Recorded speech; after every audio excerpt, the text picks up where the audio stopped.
Today is 26th May. After long time family అందరం కలిసి శ్రీశైలం వెళ్ళాలి అని అనుకుంటున్నాము. So on our way to Srisailam and back to Vijayawada ఏమేమి చూసాము అనేది చెప్పేద్దాం. Welcome back to Madhuram Ramaniyam. So it is a circuit journey లాగా విజయవాడ నుంచి శ్రీశైలం వెళ్ళే ముందు త్రిపురాంతకం అనేటటువంటి టెంపుల్ని చూడడం జరిగింది ఫస్ట్. అయితే నాకు ఇది స్థల పురాణం తెలిసి నేను ఈ టెంపుల్కి వెళ్ళలేదు. అక్కడికి వెళ్ళిన తర్వాత తెలిసింది అది చామరకర్ణ వరసిద్ధ గణపతి అని అక్కడ ఉన్నటువంటి వినాయకుడు త్రిపురాంతకం టెంపుల్లో. ఇది కుమారగిరి అనే పర్వతం మీద ఉంటుంది ఈ టెంపుల్. ఈ కొండకి కుమారగిరి అని ఎందుకు వచ్చింది అంటే కుమారస్వామి అక్కడ రాక్షసుణ్ణి త్రిపురాసురుడు అనేటటువంటి రాక్షసుణ్ణి సంహారం చేశారు కాబట్టి దానికి కుమారగిరి అని పేరు వచ్చిందని చెప్తారు. ఇది ఆ టెంపుల్లో చుట్టూ ప్రదక్షిణ చేయడానికి ఉన్నటువంటి పదం ఇది. ఇది ఇంకా అండర్ కన్స్ట్రక్షన్ చాలా జరుగుతున్నాయి. చిన్నకేశవ స్వామి అని చిన్నది విగ్రహం విష్ణుమూర్తిది కూడా ఉంది. ఈ బ్లాక్ ఈ రాళ్ల గుట్టలు చూస్తే అర్థమవుతుంది ఇక్కడ రాజగోపురం నిర్మాణంలో ఉంది, ఇంకా కంప్లీట్ అవ్వాల్సింది ఉంది. టైల్స్ అవి కూడా పోయి ఉన్నాయి, వర్క్ జరుగుతూ ఉంది. ఇది ప్రదక్షిణ చేసేటప్పుడు ప్రదక్షిణ పదంలో మనకి కనిపించేటటువంటి విగ్రహాలు. ఇక్కడ రైట్ సైడ్ ఒక నంది కూడా మనకి కనిపిస్తుంది. ఇది ఫ్రంట్ ఎంట్రన్స్. ఈ ధ్వజస్తంభము అనేది ఫ్రంట్ ఎంట్రన్స్.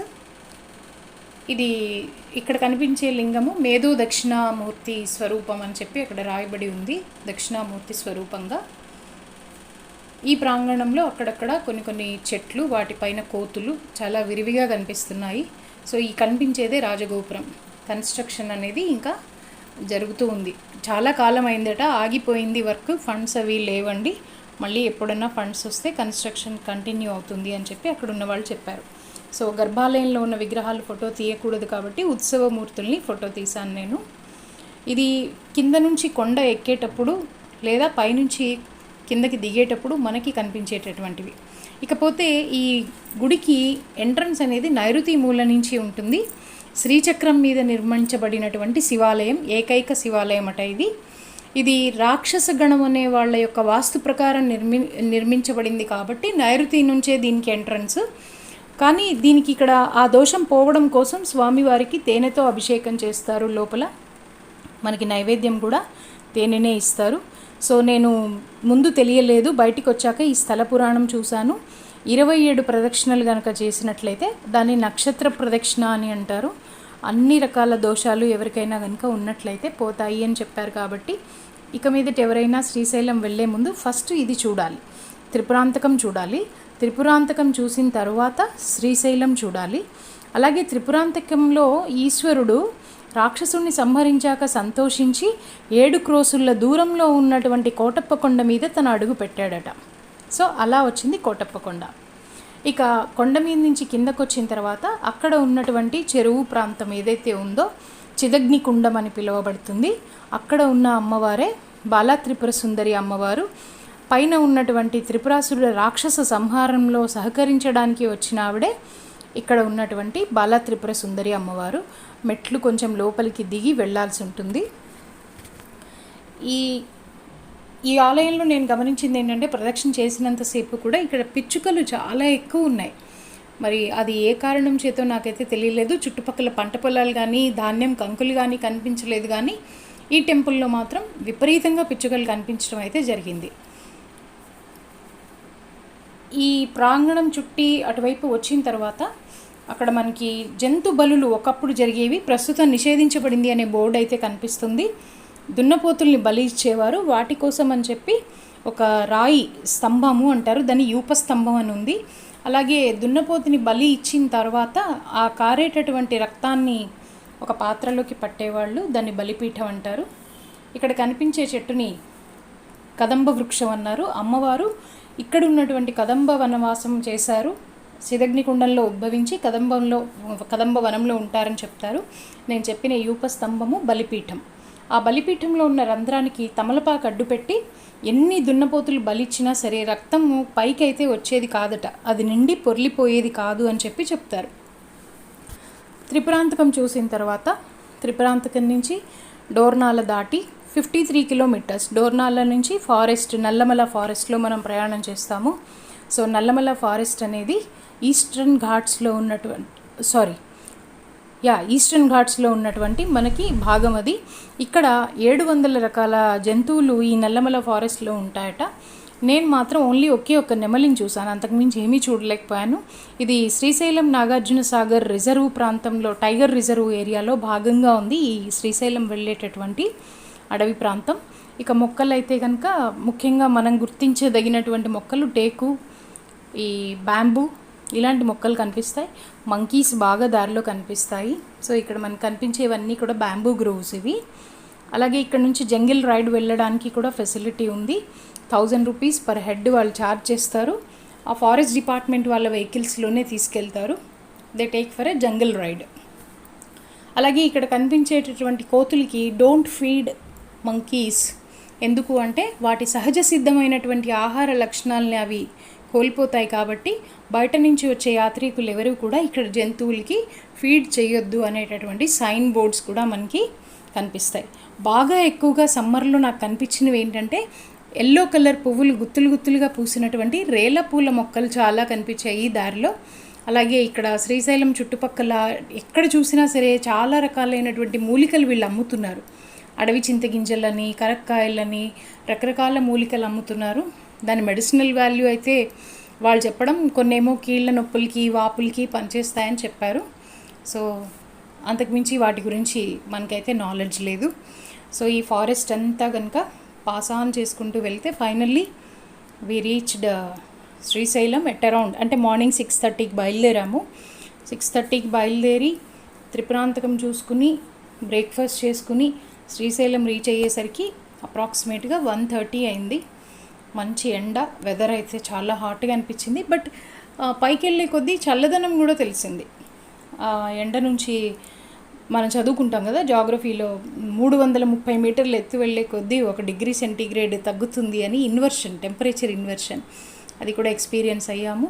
సో ఈ ఆర్చ్లోకి వచ్చేసాము అంటే ఆల్మోస్ట్ ఆల్ మనం శ్రీశైలం రీచ్ అయిపోయినట్టే.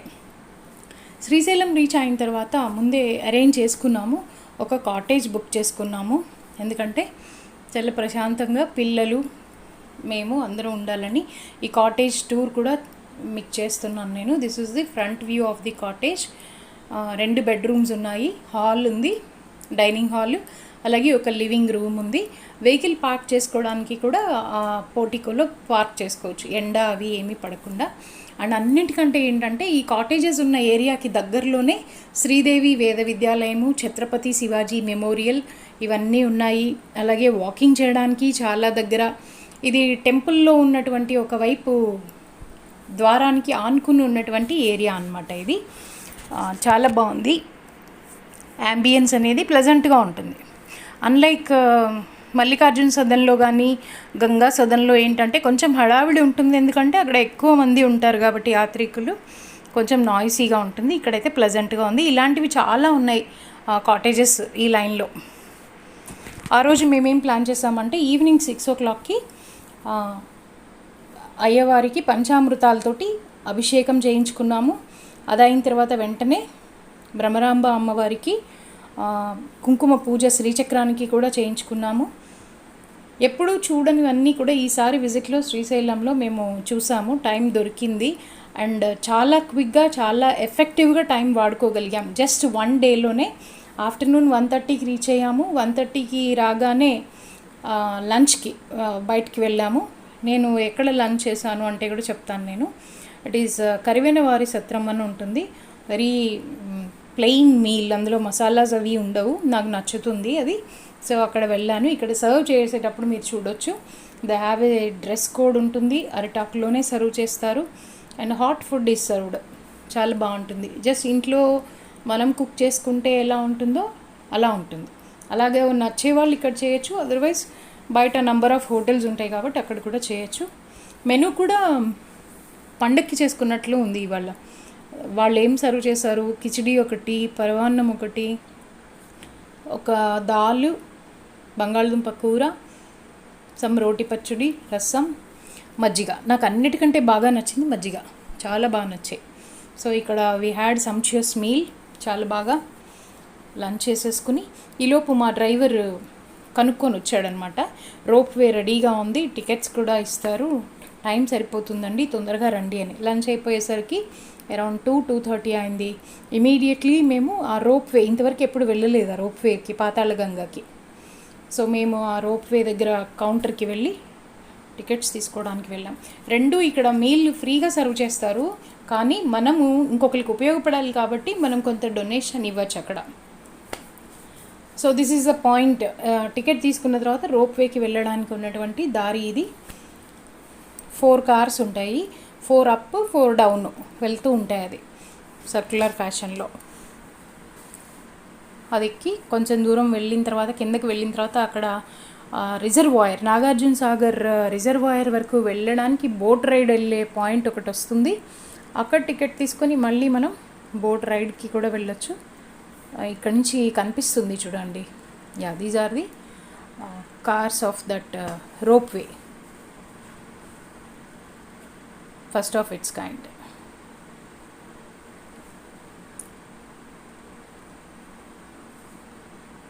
బాగుంది, but it was quite thrilling. పెద్ద దూరం ఏం కాదు, అంతా కలిపి ఒక 10 minutes అండ్ ఆడ్ ఎంతో పట్టింది అంతే, ఇక్కడ నుంచి కొంత కిందికి దిగడానికి. డెఫినెట్లీ ట్రై చేయండి. ఇప్పటివరకు ఎవరు రోప్ వే ఎప్పుడు ట్రై చేయకపోయి ఉంటే కనుక give a try. Top view కనిపిస్తుంది మనకి, కింద ఉన్నటువంటి పాతాళ గంగ అనే దేన్నైతే అంటారో అది టాప్ వ్యూ కనిపిస్తూ ఉంటుంది.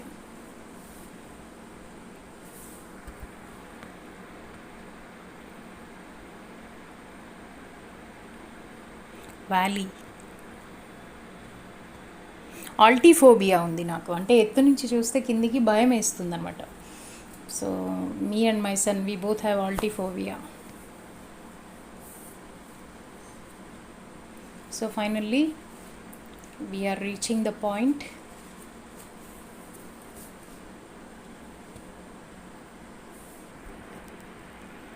వన్ డేలో ఇన్ని చూడగలగడం అంటే మాత్రం చాలా ఎఫెక్టివ్గా టైం మేనేజ్ చేసుకున్నట్టే. బికాజ్ మాకు ఈవినింగ్ పూజ టైమింగ్ వచ్చేసరికి 6 o'clockకి అభిషేకం. సో మేము 5:30 కల్లా రెడీ ఉంటే మా స్టాఫ్ వచ్చి తీసుకెళ్తామని చెప్పారు. So just it is 3 o'clock కాబట్టి 4 కల్లా మళ్ళీ వెనక్కి వెళ్ళిపోవచ్చు అనే ఉద్దేశంతో we took this ride.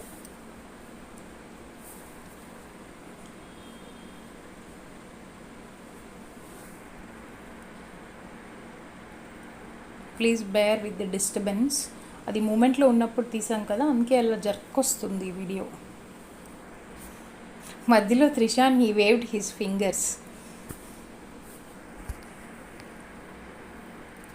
So ఎదురుగా కొండ మీద లెఫ్ట్ సైడ్ ఒక బిల్డింగు, రైట్ సైడ్ ఒక బిల్డింగ్ కనిపిస్తాయి. అవి తెలంగాణ స్టేట్కి సంబంధించిందేమో లెఫ్ట్ సైడ్ది, ఆంధ్రప్రదేశ్కి సంబంధించింది రైట్ సైడ్ది పవర్ జనరేషన్ ఆఫీసెస్ అవి. ఈ కార్నర్లో లెఫ్ట్లోది తెలంగాణ, ఆ రైట్ సైడ్ది ఏపీ అన్నమాట.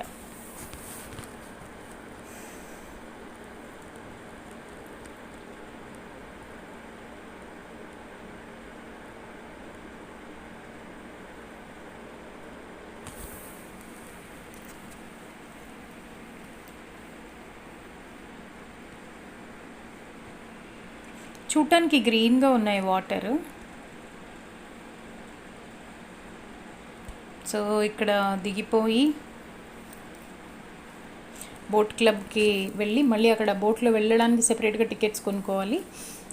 ఆ టికెట్ కూడా కొనుక్కుని కిందికి మళ్ళీ దాదాపుగా ఒక 60-70 మెట్లు కిందికి దిగితే కానీ మనం ఎక్కాల్సినటువంటి బోట్ పాయింట్కి వెళ్ళము. కొంతవరకు మెట్లు బాగానే ఉన్నాయి, కానీ ఆ తర్వాత అంతా కింద ఎగుడు దిగుడుగా ఉన్న రాళ్ళు పేర్చబడ్డాయి. అంటే ఒకప్పుడు వాటర్ లెవెల్ ఈ రెగ్యులర్గా మెట్లు ఎక్కడి వరకు ఉన్నాయో అక్కడి వరకు ఉండేదట. గ్రాడ్యువల్గా వాటర్ లెవెల్ రిసీడ్ అయిన తర్వాత కిందికి వెళ్ళడం కోసం అని చెప్పి ఆ రాళ్ళు అలా పేర్చారు. కొంచెం జాగ్రత్తగానే దిగాలి అక్కడ. ఇలా ఉంటుంది కొంచెం ఎగుడు దిగుడుగా. బోట్ ఎక్కగానే నేను చూసింది ఏంటంటే దెర్ ఈజ్ అ బోర్డ్. ఆ లాంగ్వేజ్ చదివితే అర్థమైంది it is in German language అని. దాన్ని ఫోటో తీసి గూగుల్లో కన్వర్ట్ చేస్తే ఆ ఇన్స్ట్రక్షన్స్ ఏంటి అంటే ఎమర్జెన్సీలో ఏమేమి ఇన్స్ట్రక్షన్స్ తీసుకోవాలి అనేది అది అన్ఫార్చునేట్లీ జర్మన్ లాంగ్వేజ్లో ఉంది. దాన్ని ట్రాన్స్లేట్ చేసి చదివాము. అట్లీస్ట్ ఇప్పుడైనా ఈ వీడియో ఎవరైనా చూసుంటే కనుక please suggest for translated instructions కోసం. ఈ బోట్లోనే ఒక గైడ్ ఉంటాడు, మనల్ని అలా రిజర్వాయర్ వరకు ఒకసారి ఒక రౌండ్ వేసి తీసుకొస్తారు. వాళ్ళు ఎక్స్ప్లెయిన్ చేశారు అసలు ఏమేమి చూడాలి. పాతాళ గంగలో వాటర్ ఆకుపచ్చగా కనిపిస్తుంది, కానీ చేతిలోకి తీసుకున్నా బాటిల్లోకి తీసుకున్నా తెల్లగానే ఉంటాయి. కాకపోతే ఎందుకు ఆకుపచ్చగా కనిపిస్తాయి అంటే ఈ అంతర్వాహిని ఉత్తరప్రదేశ్ నుంచి వచ్చేటటువంటి గంగా ఆర్ సరస్వతి రివర్ అంతర్లీనంగా ప్రవహిస్తుంటుందట. అందువల్లనే ఇవి వాటర్ గ్రీన్గా కనిపిస్తాయి అని కూడా చెప్పడం జరిగింది. అలాగే అక్క మహాదేవి కేవ్స్ ఉన్నాయి, అక్కడికి వెళ్ళడానికి 4 గంటల టైం పడుతుంది. ఒక్కొక్కరికి 400 రూపాయలు ఛార్జ్ చేస్తారు. టైమింగ్ వచ్చి ఉదయం 8:39కి వెళ్తుంది బోటు, అరౌండ్ 1-1:30కి బ్యాక్ వస్తారు. ఎవరికైనా ఇంట్రెస్ట్ ఉంటే కనుక అక్క మహాదేవి కేవ్స్ కూడా వెళ్ళొచ్చు. అక్కడ ఏముంది లోపల అంటే కనుక ఒక శివలింగం ఉండి గుహ నుంచి వాటంతట అవే చుక్కలు పడుతూ ఉంటాయట. ఎలా పడతాయి అనేది అందరికీ ఆశ్చర్యం. సో రిజర్వాయర్ దగ్గర వరకు వెళ్ళి చూపించి వెనక్కి తీసుకొచ్చేసారు.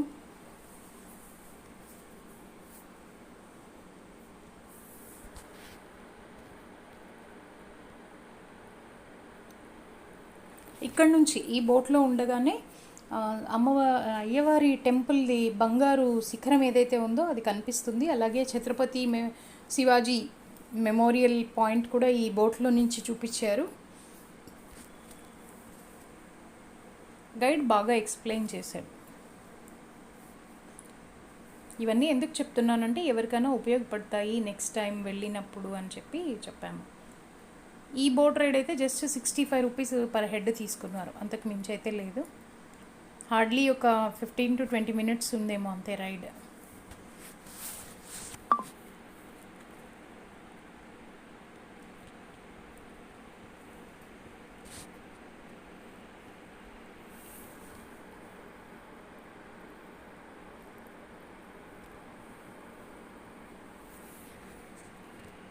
Life jackets so sad. ఇక్కడ యాక్చువల్గా బోట్ ఎవరైనా ఎక్కితే ఫస్ట్ లైఫ్ జాకెట్ ఇవ్వాలి. వీళ్ళు లైఫ్ జాకెట్స్ ఊరికే డిస్ప్లేకి పెట్టారు, ఎవరికి ఇవ్వలేదు. అడిగి తీసుకుని వేసుకోండి, మ్యాండేటరీ అది.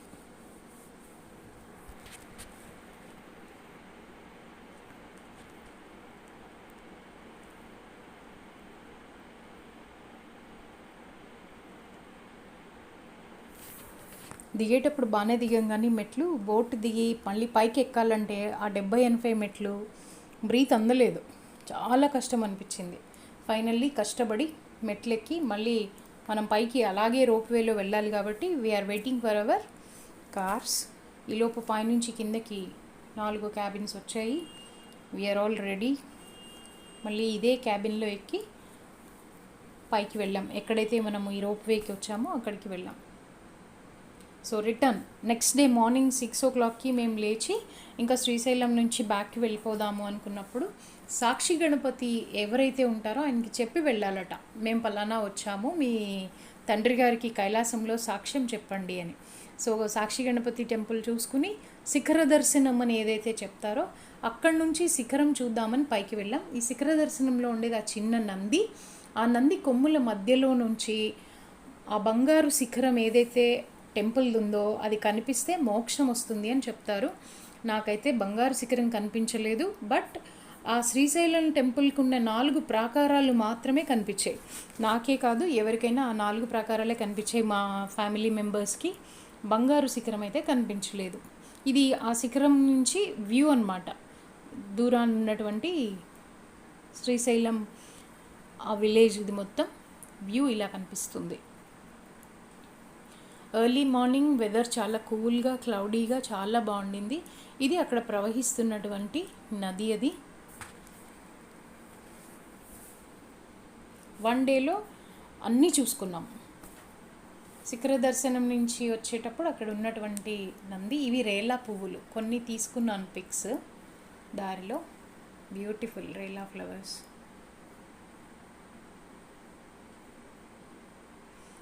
రిటర్న్లో యాజ్ ఐ సెడ్ మేము కోటప్ప కొండ వెళ్ళాము అని చెప్పాము. కోటప్ప కొండ పైకి వెళ్ళే కొండ దారి ఇది. తెలియకుండానే కరెక్ట్గానే చూశాను నేను. ఫస్ట్ త్రిపురాంతకం, తర్వాత శ్రీశైలం, మళ్ళీ కోటప్ప కొండ అనేది అనుకోకుండా చూసాము, బట్ కరెక్ట్గానే చూసాం. ఈ కోటప్ప కొండకి వెళ్ళేటప్పుడు దారి పొడవునా కొన్ని దేవతా విగ్రహాలు తయారు చేసి పెట్టి ఉన్నాయి. చాలా పెద్ద పెద్ద విగ్రహాలు, చూడటానికి చాలా బాగుంది. ఇది కూడా కొండ మీద ఉంటుంది టెంపుల్. ఈ టెంపుల్లో పెట్టే నైవేద్యం ఇక్కడ అరిస. కోతులు మాత్రం విపరీతంగా ఉన్నాయి కోటప్ప కొండలో. మన చేతిలో కొబ్బరికాయ కవర్ ఉన్నా, ప్రసాదం కవర్ ఉన్నా అవి మీద పడి లాగేసుకుంటున్నాయి. సో ఇది బ్రహ్మ విగ్రహం మనం వెళ్ళే దారిలో కనిపిస్తుంది.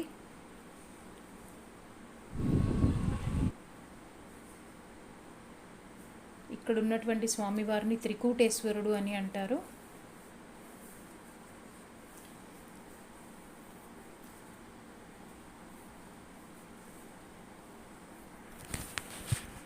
ఇక్కడ కూడా చెట్లు బాగా పెంచారు, కొండ మీద ఉంది. న్యాచురల్ వెజిటేషన్ కొంత ఉంది. వీళ్ళు రోడ్డుకి ఇరువైపులా మంచి ల్యాండ్స్కేపింగ్ చేసి పెంచినటువంటి మొక్కలు కూడా ఉన్నాయి, పువ్వుల మొక్కలు. అవి కూడా చాలా